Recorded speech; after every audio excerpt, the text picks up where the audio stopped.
Are the Giants getting enough respect, Dan? Absolutely. I was watching her on my ride in this morning. I was listening to Get Up, and they're talking about the Giants. When was the last time on like a Thursday, week 6 of the season, that we were still talking about the Giants? The crazy thing for me about New York, Molly, is how much this organization has flipped in literally 6 weeks. We are not in week 12. Like, this isn't in 6 weeks. This organization has absolutely been flipped. 100% the coaching. Yeah. Now, the draft this year is obviously looking very good.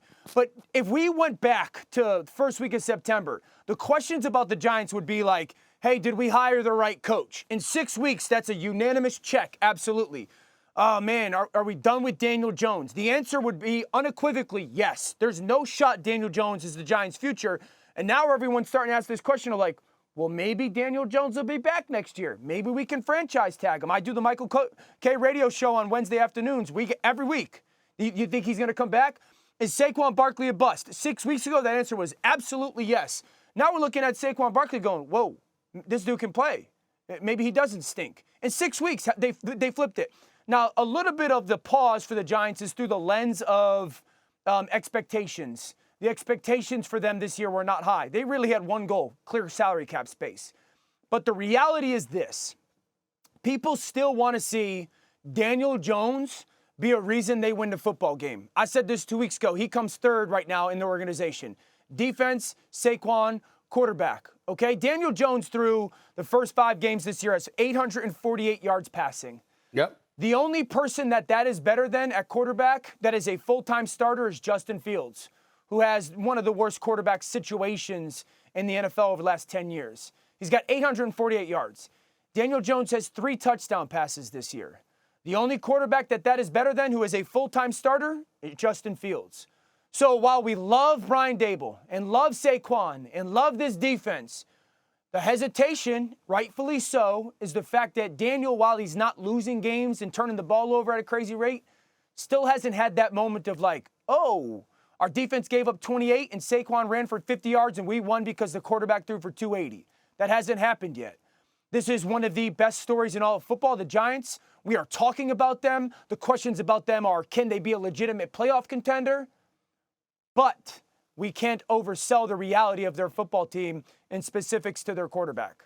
Well, I think that what you just shown the world is that you don't travel much with your cheap self. You're the same dude that don't pay, with your wife and coach. You're the same dude that don't go anywhere, and now you just really confirmed it. You don't go anywhere beyond the New York and Connecticut borders, because outside there ain't anybody thinking about the Giants. They don't get enough respect. I'm going to be the first to say that they don't get enough respect right now because they're a top 10 defense.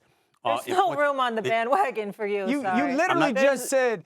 I'm not trying to get on the bandwagon. I do not believe the Giants are going to the playoffs, but I will say that I don't believe that they've received enough respect for what they've ultimately been able to accomplish. As you and I have both agreed, Dan, I will confess this. Brian Daboll is clearly the coach of the year by a mile right now. Yes, sir. Nobody has come close to doing a better job than him. But we look at their offense outside of Saquon Barkley and it's bereft of talent in our mind. So we're like, how the hell is this happening? Well, to a significantly lesser degree, of course, it's happening similar to what's happening in Kansas City in this respect.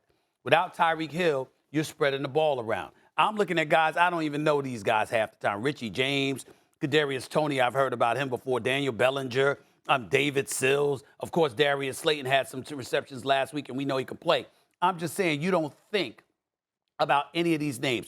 You think about Saquon Barkley, and you pray for him because you question how potent their offensive line is, and you know how impotent their quarterback is. 3 touchdowns, just 2 interceptions. We got to give Daniel Jones credit and Daboll credit from the standpoint he hasn't thrown an interception in 3 of the 5 games that he's played, and he's only thrown 1 in the other 2. So we're very happy about that. But in the end, what it comes down to is we don't think much of Daniel Jones. We don't think much of their offensive line. We certainly don't think much of their receiver. We don't see their offensive line is obviously good, but what I'm saying is we don't talk about them the way we talk about Phillies and others. And so I'm looking at it from the standpoint of your receivers. There's not a number 1 receiver. There's clearly not a top-tier quarterback.